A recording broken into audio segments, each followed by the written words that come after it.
So welcome everybody. It's nice to be together. And we are going to be starting a new course for our studies, and we're really going to be looking at the world of Hasidism. Um, so I'd like to begin by actually going around and just ask everybody, when we think about Hasidism, what's the first thought that comes to mind, the first word or sentence that comes to mind when you think of Hasidism? Alan, since you're here in person, you get the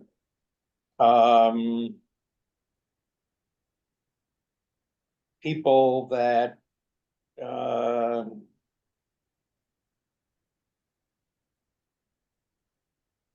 more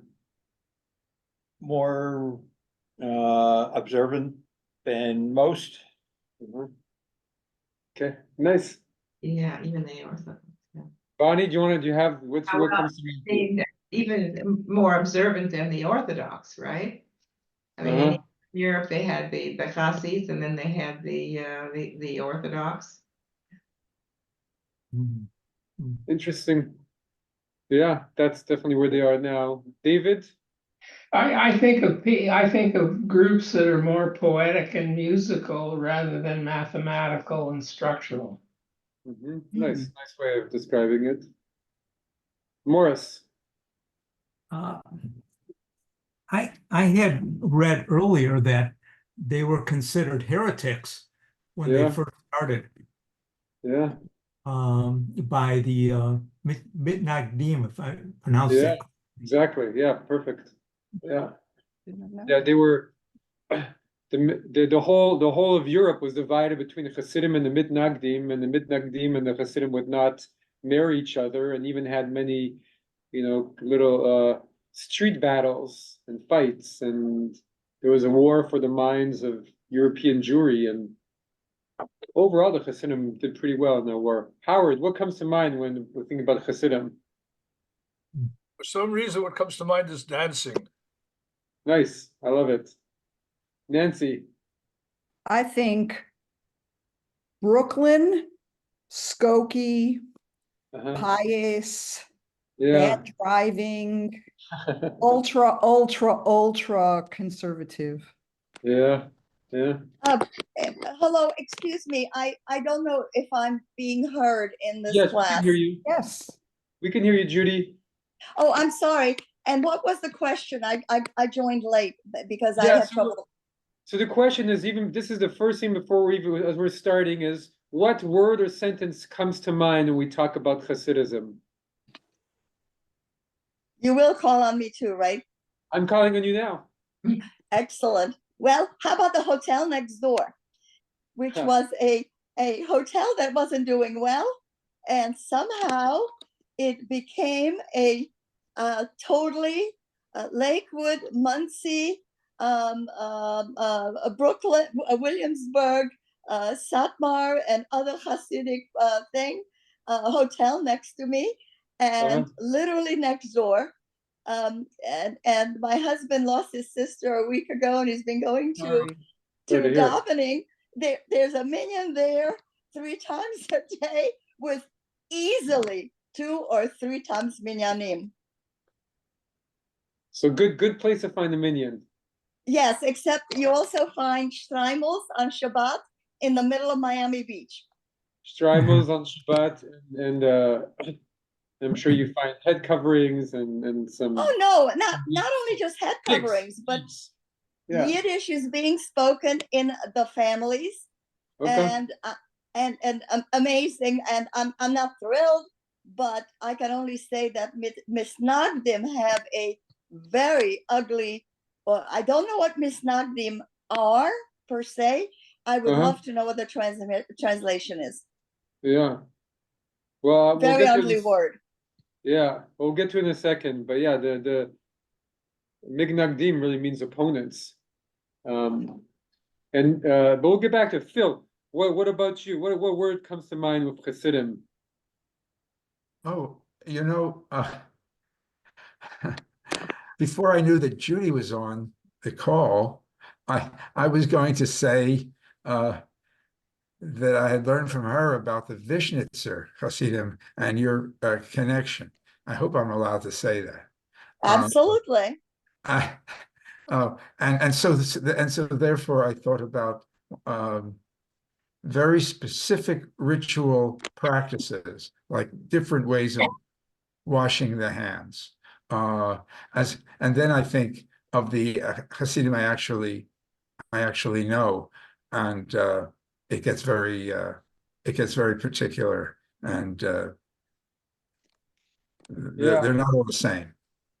Right. Well, Uh, when you walk around Jerusalem, you look and you see these different Hasidim, and somewhere there's socks on the outside, and somewhere there's socks on the inside, and somewhere this kind of shtreimel, and somewhere that kind of shtreimel, and they all have their specific garb, and they're part of Hasidic courts, right? A Hasidic court is structured like a royal court, and there's a Rebbe usually, though not always, and there's the insiders to the Rebbe. And there's a specific set of practices, and Chabad, right, which is, become almost one of the denominations of Judaism, is a Hasidic dynasty and tradition, and they have their own books.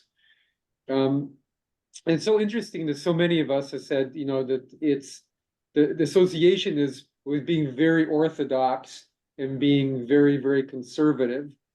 Because originally the Hasidim were revolutionaries, and their ideas were so revolutionary that the people who were, the mainstream, this predates the existence of orthodoxy, but the other kind of very traditional people around who were rabbis and everything would refuse to marry their children to the Hasidim because they were considered too wild and not punctilious enough with observance of mitzvot. So who are the mitnagdim, with the opponents? They were the people who, as they started to witness the Hasidic movement grow, would say, we're opponents of what's going on here, because the Hasidim would say, what's the typical halacha? You get up early in the morning and daven. And the Hasidim would say, nah, you can get up late and only daven when your heart's really ready for it. And then you could daven for hours. And, it doesn't matter to get everything done perfectly. It's more about feeling connected and feeling spiritual, and let's dance, and let's, the Hasidim talked about, let's raise up all the physical acts of life, and they can be holy too. And so the Hasidim were really the other people who were religious at the time, looked at the Hasidim and thought these were wild people. We don't want anything to do with them. And some of the ideas of the Hasidim were considered very intense also. But the original Hasidim were really charismatic figures, and there's many stories about how religious experience was at the center of their practice of Judaism, but they were coming in from regular from within the bounds of regular traditional Judaism, but then they changed it all. So, what are some specific practices of Hasidic Judaism that you can think of, or things that make it different than regular Judaism? If anybody has any thoughts, just even if it's not a huge difference, but just in your sense. So, what are some practices we do today that are Hasidic? Judy. My son has become a Chabad person, and that's where he davens, and that's where my grandson is going to be bar mitzvah next weekend. It's not this Shabbos, but next week. And thank you. I noticed there are minor differences all along. The biggest one to me, if we're there on a Shabbos, I'm used to Ashkenaz starting by Erev Vayhi Boker Yom Hashishi as the start. They do not start with Vayhi Erev Vayhi Boker, which I understand is Sephardi, and the Sephardim are not. As a matter of fact, this community tends to be more than 50% Sephardi. Community meaning not the hotel next door, but the general population. And the Sephardim actually have pulled out of Chabad. They were building an additional shul and with a rabbi and a cantor, etc. they're pulled out. They don't feel comfortable. They just started their own thing. They don't call themselves Chabad, and they have just pulled out. And I'm not sure how the finances are going to be arranged, but it seems to be a major point of separation. But it's interesting, right? Because there are three. Now we're in contemporary Hassidut, and we'll go back in a second. But in our days, there are essentially three different nusach for prayer, three different prayer. There's Ashkenazi, which is what 90-something% of synagogues in America are, including our. Then there's Sephardi, which is what Sephardic synagogues do, and those are, synagogues that are Sephardic and Mizrahi all fall within that on some level. But then there's a third one, and that's Nusach Sephard, not Sephardic from Spain, but it's called Nusach Sephard. And that is Hassidut? And that is a Nusach that goes down to the Sidur of the Ari, who was the great Kabbalist of Tzfat, and that's with the Chabad. So before Vayhi Erev Boker, they sing Atkinu Sudata, which is an Aramaic poem that was composed by the Ari. And Hasidim, they have their whole prayer book has tons of Kabbalistic stuff that all comes from the Arizal, that comes from the Ari with Isaac Luria. And so that's called Nusach Sfard. And it's similar to Sephardi, but it's really between Ashkenazi and Sephardi and has all this mystical stuff in it. And I think it's actually a really good explanation for what the Hasidim did, and this is how scholars look at it. Scholars say that, right, from the 12, when the Zohar first came out in Europe in the 11 and 1200s, and then Kabbalah was spreading. So then it was really in the domain of the elite that you had Kabbalah. And then in the 1400s and 1500s in Sfat, you had the Arizal and all his circle who took Kabbalah and who brought in new theories like Tikkun Olam, like the fixing of the world and the raising of the sparks, that the point of all of life was to repair the world by raising the sparks. He made it more accessible, and people around the Jewish world, started to practice Kabbalah and little Kabbalistic practices, became part of Judaism. For example, in our Torah service on Shabbat, when we have the Brich Shemay that begins with the ends,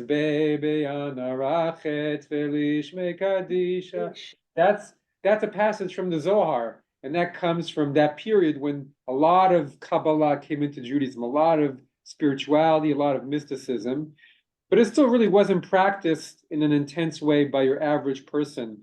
It was little circles of Kabbalists, and even really the rabbinic elites were themselves often Kabbalists, but they were very elitist. They felt there was a few practices we'll send over to the people, and even there were miracle workers who would go around and help people get rid of demons and look at their mezuzot and kind of help people with different things, amulets.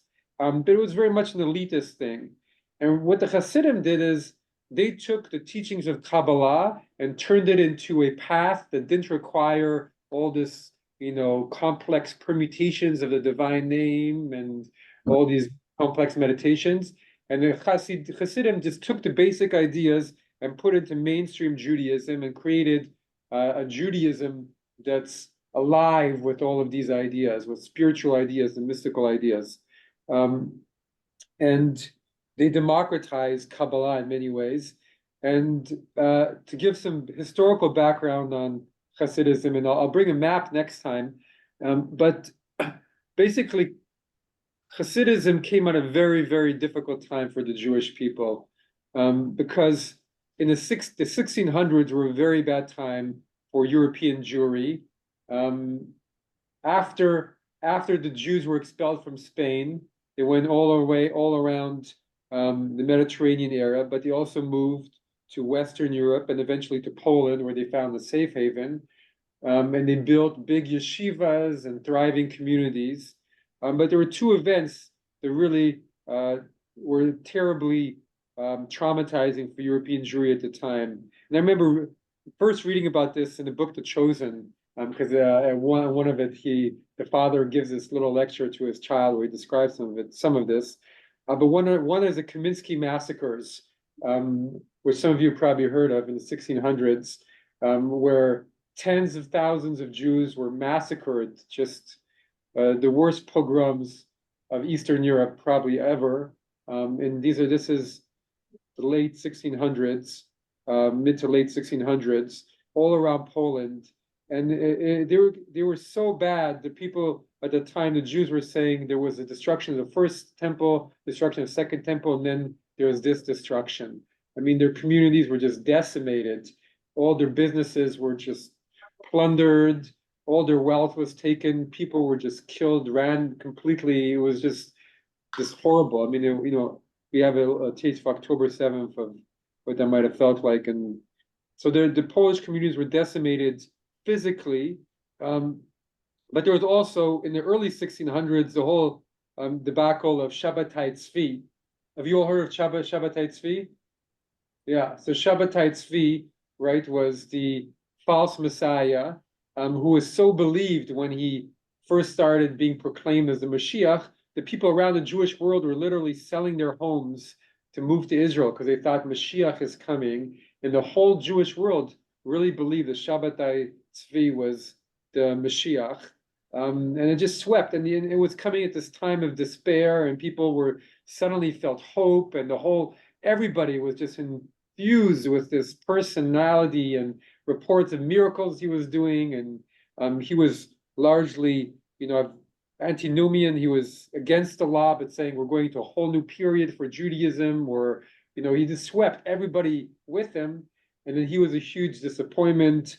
In the end, he converted to Islam rather than face death. And his whole movement, obviously Mashiach times didn't come. And that was a complete the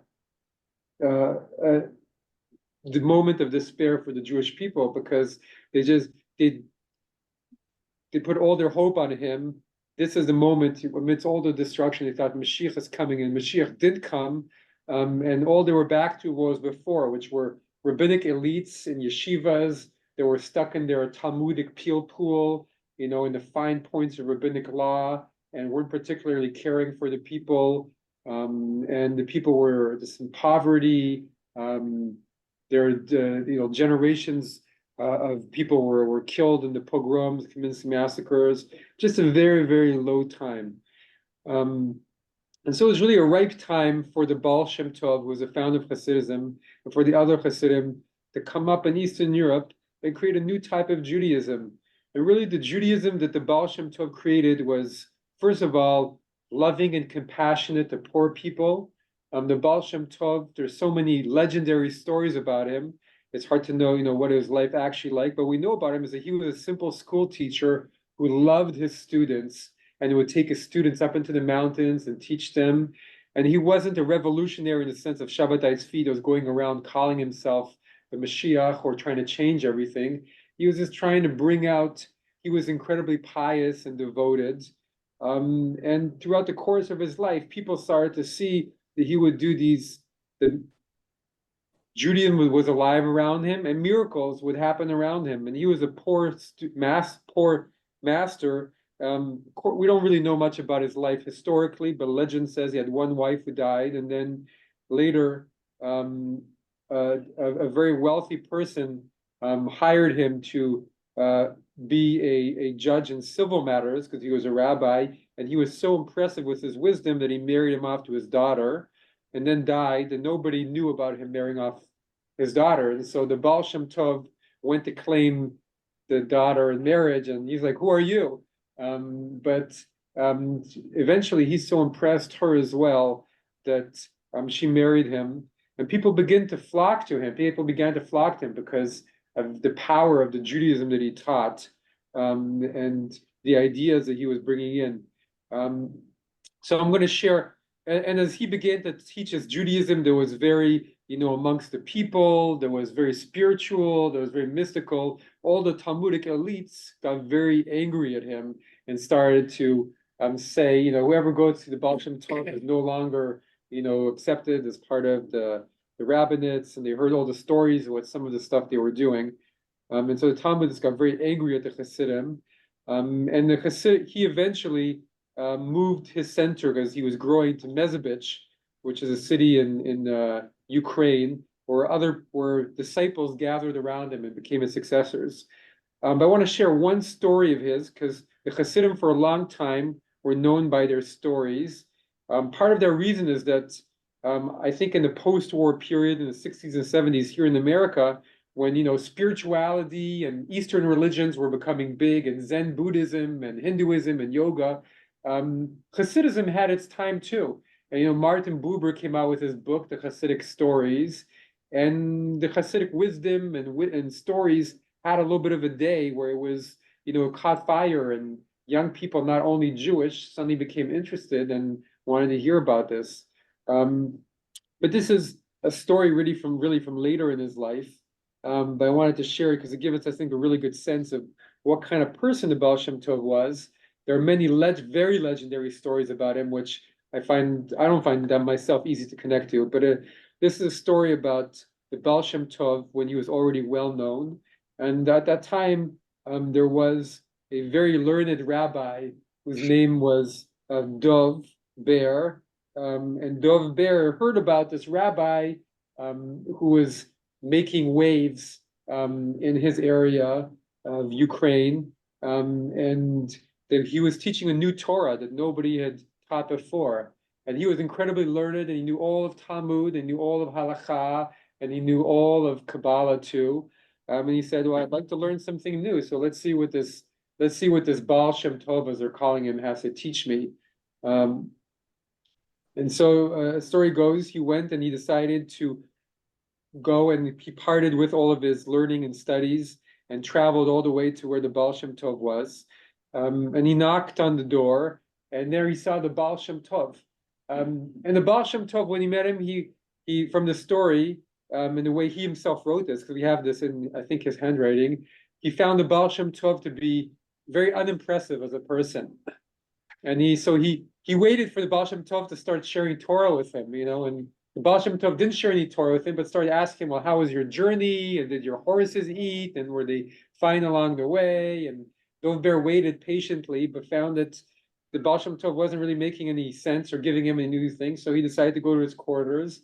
And later in the day, he went again to meet the Baal Shem Tov. And again, the Baal Shem Tov was talking. And this time he was asking him about his helpers and what were they doing. And, were they all, was this one Jewish? Was this one not Jewish? And what was this about? What was that about? And finally, at the end of the day, Dov Ber said, you know what, this man is a fraud, and I'm just going to go home. And the story has it, he waited late to go because it was a new moon and there wasn't much light. Sorry. No worries. Mute. So anyway, but just then, as he was about to leave, the shamash, the helper of the Baal Shem Tov, came to his door and said, the master wants to see you. So he said, well, fine, I'll give it one final go. So Dov Ber, followed the shamash and went up to the attic of the Baal Shem Tov, into a study hall, and there was a book of Kabbalah, Etz Chaim by can't remember the book, by Chaim Vital. Now the name is escaping. Anyway, one of the great works of Kabbalah. And so the Baal Shem Tov says, okay, Dov Ber, I heard you're a learned man. Show me what you know. Starts showing me what you know. So Dov Ber opened a page, and there was a whole page about the different angels. And Dov Ber started to, read it out and explain it. He'd been taught his whole life. He was a master of Kabbalah, as were all the rabbinic elites. And he started explaining it. And he said, this angel and that angel and this and that. And finally, the Baal Shem Tov said, no, you don't know anything. And so Dov Ber said, well, you tell me if you know better. And so the Baal Shem Tov turned around, and he didn't explain it. He just started to read it. As he started to read it, Dov Ber said that he started to see the angels appear around him as the Baal Shem Tov was speaking, and then witnessed a great fire around him. And then the Baal Shem Tov said, everything you said was correct, but your learning had no neshama, had no soul. And at that moment, Dov Ber recognized the greatness of the Baal Shem Tov, and became his disciple and eventually his successor. So there, in that story, you have a lot of what the Hasidim were about, which was, they were about bringing the neshama. They're about the experience of spirituality. They were not about being incredibly learned, but about living it. And also about, it's not always so clear from appearances, not about ego, but about being humble teachers. So that's Just a quick question. Did the Baal Shem Tov ever have children? He did. He had children. Yeah, he had a wife and he had children. And actually, Rebbe Nachman is his grandson. So Rebbe Nachman of Breslov, you might have heard of, Yes. was the grandson. So one thing that's interesting is that he did not create the idea of rabbinic court, of Hasidic courts, and he did not create the idea of dynasties. That came after him. He just had disciples, and his disciples, as we'll study, they went around the whole of Europe, and wherever they went to create centers of Hasidism that eventually really took over more than half of the Jewish world. More than half of the Jewish world became Hasidic for about 100 years because of his disciples and the strength, their charisma, and of the Judaism that they were spreading. It was a total revolution. He sent them everywhere. One went to Russia, and this all around Poland and Ukraine, and all over they sent, and to Hungary and Romania and all these places they sent to their Hasidim, and then the next generation further spread. But then what happened, and the reason, and now when we think of Hasidim, we think that they're the conservative of the conservative, is that when after the Enlightenment in Western Europe and the Reform Jews started to come, then finally the Menagdim were against the Hasidim. The Hasidim joined forces against the Jews who didn't want to observe Halacha and said, we're ultra-Orthodox. And then they went from being reformers and revolutionaries, and they kind of became part of the establishment and ultra-conservative Jews. And really, but one teaching of the Baal Shem Tov that I love, and I wish I could send a letter to every single modern Chassid almost, is the Baal Shem Tov has a teaching, a prophecy that he gave, almost a prophecy, where he says that one day my followers are going to be the problem, not the solution, and they're going to be the one preventing the Mashiach from coming because of their narrowness. He literally said that, which is kind of amazing. But when when I was in rabbinical school, I studied in depth the Hassidism for one of my tracks that I chose as a specialty for 2 years, and I read tons of academic articles. And it's really interesting, the academic articles about the Hasidim, and some of how academics see what they did. And they said, part of what Kabbalah believed that they were doing is that they were bringing the teaching of the ancient prophets back into Judaism. That's what the Kabbalists believe, right? The Kabbalists believe that there were these ancient teachings that the prophets in biblical times were living, and that's what enabled them to do miracles and to have prophecy and for God to speak through them. And that the Kabbalists believe that they were now finally bringing it down onto paper. It had been transmitted person to person to person to person. And what the Hasidim believe is they kind of believe that they were like prophets of biblical times. They believe that they were bringing back what the prophets were doing, what we read about, like Elijah and Elisha and the patriarchs and matriarchs. They believe that they were back doing miracles and, bringing direct connection to God as the most important thing, and making, connecting to the Shekhinah, the divine presence, the essence of Judaism. The Hasidim, and even believe this literally, because they believed in reincarnation, as the Kabbalah did. And a lot of the Hasidim said, I'm a reincarnation of Elijah, or I'm a reincarnation of Abraham, or I'm a reincarnation of this person. And so in some ways, a lot of what they did was bring back the teachings and spirit in their minds of biblical times, when there were prophecies and all these things.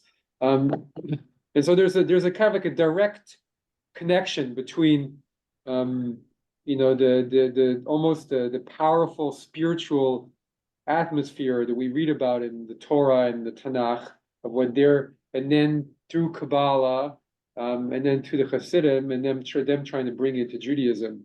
And what scholars of religion will also say is that this happens to all religions, right? That when religion gets too ossified, right, too stuck in the concrete, and at the time of Hasidism was so stuck in, you know, the little details of every little law that they were arguing in the pool of the Talmud, then you have a reformation that comes where people come to try and make, you know, bring life back into the religion and say, hey, we need some spirit back into all of this. So that's a little bit how scholars look at all of that. And what I want to do with this class, and I know it's a long introduction, but I thought it was important, is I think that, you know, we could, I've been to Hasidism classes where people you sing in the class. We might do a little bit of that, because one of the big things that Hasidism brought to Judaism is a nigun, a wordless melody. Or it's the Hasidim that brought that whole practice. If you like our musical Shabbats, that's all comes from Hasidism, really, that practice, and it's really become part of mainstream Judaism. Shuckling, right, moving back and forth when you pray, is very much a Hasidic practice. Dancing with joy, as we do at Jewish weddings, that's Hasidic dancing, really. And so the Hasidim were big dancers. And so there's a lot of things that's kind of made its way, and part of that is through neo-Hasidism in our day. But I want to be focused on is the teachings. So I think the teachings are beautiful, revolutionary teachings that have completely transformed Judaism, and we'll do some of the other along the way too. I know, any thoughts or comments before we start to get into the teachings of the Baal Shem Tov and some of what he brought? A quick question. Oh. Yeah. Is the Baal Shem Tov, he considered to be the father of Hasidism, or was Hasidism already existent when the Baal Shem Tov took it a step further and made it almost a personal relationship with God?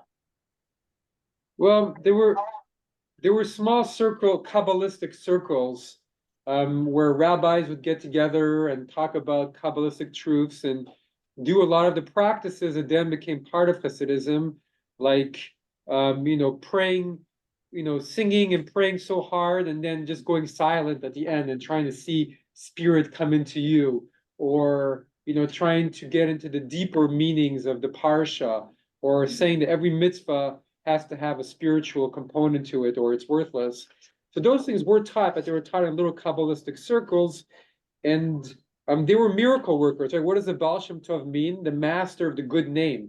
So the master of the good name, the Baal Shem Tov, there were these people who would go around who were like these little miracle workers who used the good name, right, God's name, to scare away demons, to bless people, would write amulets. And so that's essentially what he did for a while, he caught on fire and became the person. But he brought a lot of innovations and he did, when you see his teachings, you find that his teachings really they sound like essential teachings. It's one of those teachings where, oh yeah, I know that, I've heard that before, because they're very universal, they're out there in the world. And he brought them into Judaism in very powerful and beautiful ways. And he did create innovations, as we'll see, in how he saw Judaism.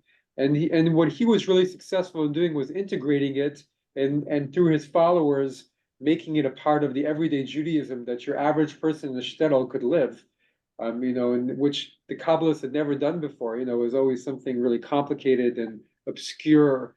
And he wasn't as interested in, you know, the upper worlds and which angel is this and which that is that, and, you know, 72 names and 48 letter names. And he was a lot more interested in, okay, I'm an average Jew, and I light Shabbos candles.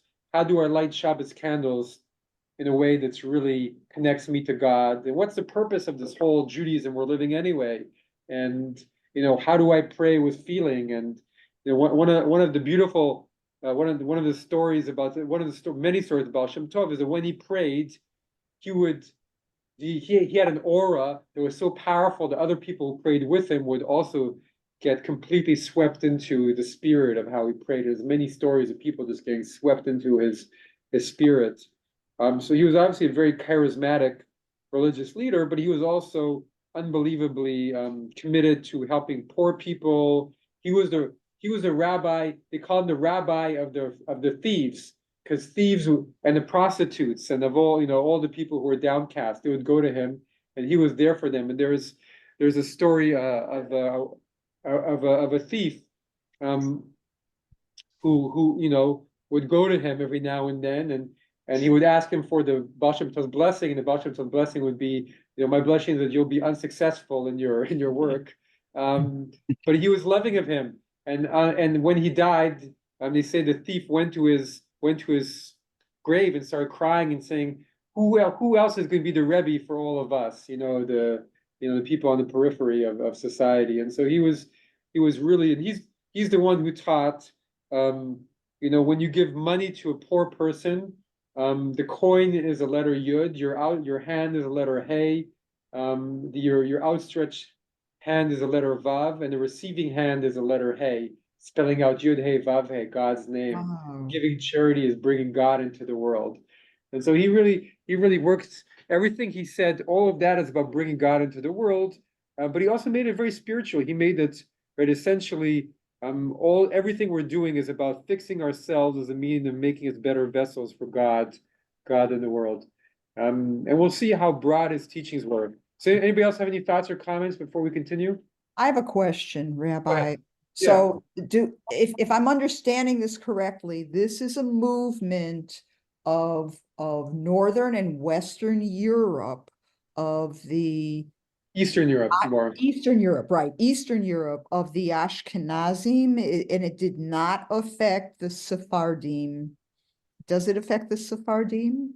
It did not affect the Sephardim. Hasidim are completely Ashkenazi. There were points of contact because the Hasidim were very aware of all the. So in the Ashkenazi world at that moment, the rabbis were very stuck in the Talmudic logic and the pilpul. The Sephardi rabbis in northern Africa and in Iraq and those areas were more mystical and spiritual, as they remained, right, until modern times, the Chachamim, right? And the Hasidim were very aware of the teachings of those Sephardic rabbis, and in many ways were inspired by them. So there's one Moroccan rabbi called the Or HaChaim, who ended up in Sfat, and he was the first mainstream rabbi whose commentary was very spiritual, who all of his commentary was basically Kabbalistic and spiritual, and became part of the canon that was taught. And his teaching became, in some degree, one of the inspirations for all the Hasidic leaders, because one of the things the Hasidic leaders have all left us, starting with the Baal Shem Tov, but all our teachings on the Parsha. So what we have from all the Hasidic leaders are books that they will publish, are their teachings on the Parsha every week that they gave to their people, right? So, and they're amazing. I mean, if you read any of them, they're amazing teachings, and they all bring the personal and the spiritual and deep learning into their interpretations. Some of them have been translated, but not many of them. And I love studying that stuff, and that's in essence, to be a neo-Chassid in our day is to some degree to be immersed in those teachings, and you do that by reading the teachings on the Parsha. Sometimes you have to translate them because often they're very interested in going into the depths of all the commentary that preceded them and finding a chidush, like finding a little angle that's new and it's spiritual, and then bringing out their theology through that teaching on the Parsha. So the Hasidim were very linked to the Sephardic rabbis of their time who were doing spiritual teachings. And then you also had some of the Hasidic people who went with their whole communities to Israel, right? They were the first people, even in the early 1800s, before all the aliyot from the early Zionists. There were some Hasidic communities that moved to Israel in the late 1700s and early 1800s, and they brought their whole communities with them and stayed there. And because they were traditional Jews, and they really believed in the spiritual power of the land of Israel. So one of a beautiful teaching from a Hasidic rabbi who moved to Israel in the early 1800s, as he said, I came to Israel and I expected the hills to be made of gold and the streets to be paved with jewels, but I found a dusty, provincial place. And he said, well, he said one day, 20 years later, he had a big feast and he invited everybody to feast. And he said, I'm invited to a feast because that's what I used to think, but I realized that the hills of Israel are really golden and its paths really are paved with jewels if you have the eyes to see them. But that's a very kind of Hasidic view of life. It's always about looking deeper with the spiritual senses and seeing what's there, trying to feel the neshama of life. Any other questions or thoughts before we try and get to at least one or two of these texts?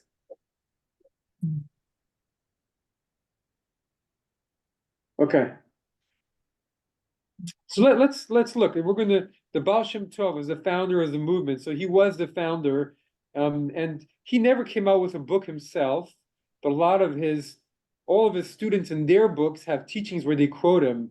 And then what happened is that at some point somebody took all those teachings from all the students and made a book called the Baal Shem Tov ala Torah, right? The Baal Shem Tov on the Torah. So it's organized according to Parsha, and that's where you find all of his teachings. And in my mind, it really is. It's a whole vision of Judaism it's a whole path. And I think it's a beautiful vision of Judaism, and has so much to bring to, this is, for example, right, Rabbi Abraham Joshua Heschel, who was kind of like the big figure in conservative Judaism, brought this element into it. He was a descendant of a Hasidic dynasty, and he tried to bring it into conservative Judaism as best he could. And I wish he was more successful. At his time at the seminary in New York, the two big figures were Heschel and Kaplan. And Mordechai Kaplan was much more interested in building the communal aspect of conservative Judaism, and a lot of the other leaders of early conservative Judaism were Litvak, had connected to Mitnagdim, and so they weren't very Hasidic. I think that created an imbalance in our movement, because those early leaders of the conservative movement, they had a very vibrant Jewish practice because they all grew up observant in the old country, and they didn't really focus on teaching vital practice because that wasn't their world. They came from Mitnagdic world. They were about study, they were about intellectualism, and then they never really taught how to have vibrant kind of practice of Judaism to the next generation. And so the next generation took up the excellence and the scholarship, which was important, but they never had the counterbalance to bring that alive worship and alive practice, and it created a conservative movement that's imbalanced in that sense. At least that's my take on our movement. Okay, Alan, since we have this tradition that you read first, would you mind reading the first text of the Baal Shem Tov? And I have a copy. I'll give you a copy. Go ahead. Right. Okay. They asked the Baal Shem Tov, what is the essence of the new worship that our master has introduced? For we know that our fathers told us how, in former times, people of stature would fast from Sabbath to Sabbath. And you have annulled that practice and have said that a person that fasts a lot will be judged in the future for torturing their soul. Therefore, please tell us, what is the essence of your worship?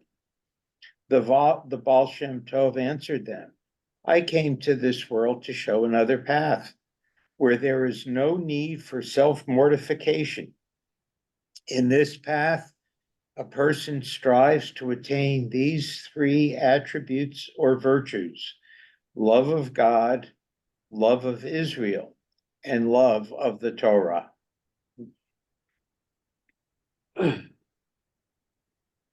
So there are people who would only eat on Shabbat, is what this is saying. Maybe they would eat at night. Yeah.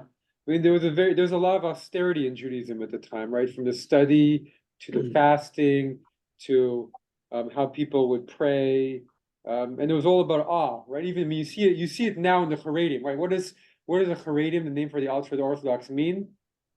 It means to be scared, right? They're scared of God, but that's not what the Baal Shem Tov taught. What did he teach? He taught love. The Baal Shem Tov was all about love, right? Love of God, love of Israel, of all the Jewish people, and love of the Torah.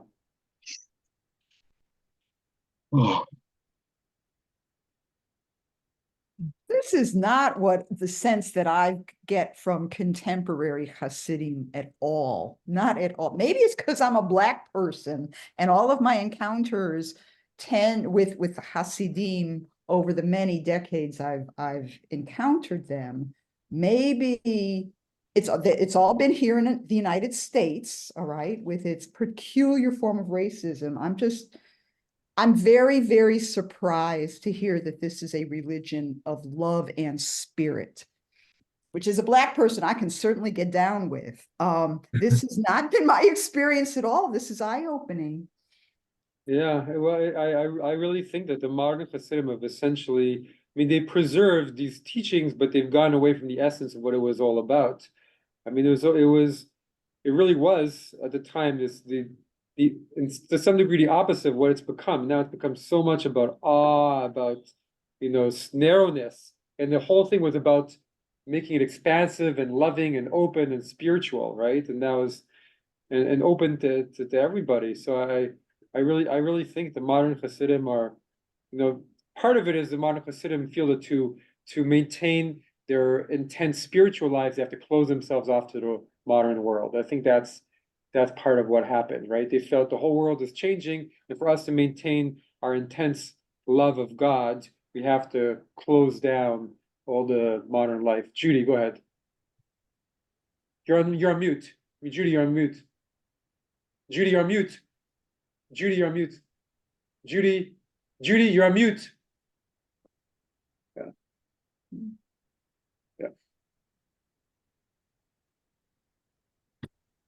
You're still on mute. Am I unmuted? You're good. Go ahead. Okay.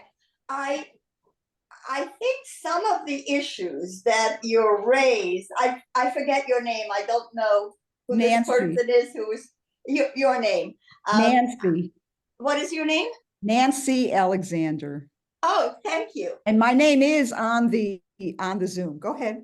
Okay. What I'd like to just mention is I think some of the issue that Rabbi brought up earlier is that at least in America, and certainly in the Chicago America that I encountered as being totally different from East Coast New York Judaism, is that there is totally much more an Ashkenazi world. I grew up in Ashkenaz, meaning in Eastern Europe. I never knew a Black person. The Black experience did not mean love or hate. It just was unknown. My mother asked me when we first came to the States in 1962, what was this business of running after Black people with a dog in the South and letting the dog bite a Black person? Why did he do that? What religion were the Blacks? I said, I assume they're Christian. I know they're not Jewish. And my mother said, and what about the guy who is letting the dog go after the Black person? What is he? Well, he is Christian as well. And my mother said, so what's their problem? My mother looked at it as you can only have such adversarial or horribleness to other people if you were a different religion, because that was her encounter with the Nazis, with the, it was a religious-based hatred. Here in South Florida was the first time that I have encountered not 95% Ashkenaz, it's a minority of Ashkenaz, and it's having a problem with Hassidism, bringing it to the Moroccan community, to the Yemenite community. These all have, to the Syrian community, to all of these different communities have their much smaller congregations, but in aggregate, they are a larger percentage than the traditional Ashkenazi community. So I'm just bringing that up because I see something that is different between the European way of looking at the world, which is religious animosity, perhaps, between Christian and Jewish, versus Black versus white. Well, one is racial and the other is religious. So that's how I. But you brought up a very good point.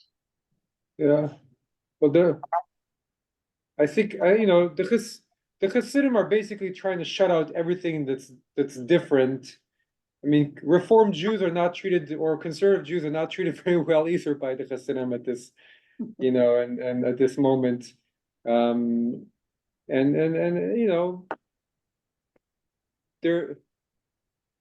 there's a lot that's wrong in that, or it's hard for me, not nice for me to judge, but there's a lot in the modern community which is different than how I would choose to lead my life. In the Hasidic community, I appreciate some of what they're trying to do, which is really make Judaism the center of everything and really hold on to. And some of them do have that spirituality, and there are some Hasidim that are lovely, open-minded. Their hearts are flowing with love. But I think part of when you force something onto people instead of it being a choice, it's a choice to live that kind of intense religious life. And when you just force it onto a whole community, generation after generation, you lose some of that intense wanting to be in the spirit of it, and a lot of it just becomes the motions of it. And then you get into the thing that was supposed to stop being so concrete becomes very concrete. But I would love for the Hasidic community to go back to this love of God, love of all the Jewish people and all of humanity, and love of the Torah. And wouldn't that be, that path of love, and wouldn't it be transformative in Israel too, if the Haredim, instead of being a thorn on everybody else's, again, being judgmental, but if they could be loving and supportive of the rest of society instead of seeing as an adversarial relationship. So, because I think I think a real chassid, right? A chassid as opposed to a haredi, right, comes from chesed. Chesed is right. Chesed is mercy, right? It's mercy. And so the Hasidim they call themselves the Hasidim because there had been earlier Hasidim in the Middle Ages who were more awe-filled spiritual people, but the Hasidim were all about hearts. They're all about mercy. They're all about love, loving kindness. And so that got shifted. And as I'm talking about it, we're talking about this, I feel like what we're going to go through in this journey together, and I hope you all stay, is you're going to be discovering what a jewel there is in these teachings. I think this is the most beautiful teachings in all of Judaism in many ways, because they're totally embedded in the tradition, but they bring out all these beautiful things about it, and they're very inspiring to read, and I think what one can feel like one is living by some of these teachings without putting on a black hat or a wig or a thing, and to think that, what would they have wanted? And I think the Baal Shem Tov and the early leaders, what they wanted is for every Jew who felt connected to them, not to suddenly say, I am your follower, or I'm this, or I'm wearing these clothes, but to resonate with the kind of Judaism that they were teaching, and to resonate with a heart-based and spirit-based and, loving of people who are, and of the needy and of the downcast, and bringing them into the orbits of our hearts. And so that's how I would like to present what we're going to do, which is come into the jewels that they taught and kind of claim it for ourselves away from all these people who are now saying that they're the descendants, and we can claim some of those some of the beauty of these teachings. Phil, looks like you're muted. Did you want to say something? I did want to say that you sneak the word humanity or humankind in, Yeah, and in fairness, it says there love of Israel, and yeah. I think there is a big difference often and not just in Hasidism, but it's certainly there that the Jews are a kind of a species of unto themselves. You find that in even the most open-minded. That's all. So I agree with you, and you know, I wish there was more clearly spelled out, and I'd like to believe that in our day and age, the Baal Shem Tov would be more universal in that sense. And there are teachings that are, I mean, the love of all of Israel is very much emphasized because it's a time again of, in my mind, part of the reason of despair for the Jewish people when this came out, and that love of all of Israel, and there was elitism and there was infighting, and but there are a lot of places in Hasidism, especially from the Baal Shem Tov and the Magi, that are really quite universal and talk about, you know, the spark of God. And there are frankly some branches of Hasidism, and frankly Chabad is one of them, that focus very strongly on the uniqueness of the Jewish people, the uniqueness of having a Jewish soul. And in America, you know, Chabad is kind of like the main ambassador of Hasidic Judaism to the rest of Judaism. But there's a lot of other parts of Hasidism that do have some of that universalism within their teachings, you know, and you know, it's not where we would like it to be, but it's coming from a very different world. But I think, you know, that there are places, and we'll talk about where the Baal Shem Tov and others really do talk about, you know, the common the spark of God is really important to them, you know, the Tzelem Elohim in every human being. But again, there are some Hasidim groups and masters that then take it to a kind of Jewish supremacist view. And I don't like it when it goes in that direction. I like it much better because when it's open to everything, I feel the teaching is at its highest and resonates the deepest and the most expanded. And so I do at times maybe sneak it in there, and that's because I'd like to believe the Baal Shem Tov would say that in our day and age, and partly because it is there in some form in the rest of the teachings. All right, well, we didn't get very far in it, but we're gonna come back next week with the same materials, and we'll really go into it and we'll talk about it. And thank you, everybody. And if you know anybody in the community who might be interested in this, let them know. I'd love us to get an even bigger group.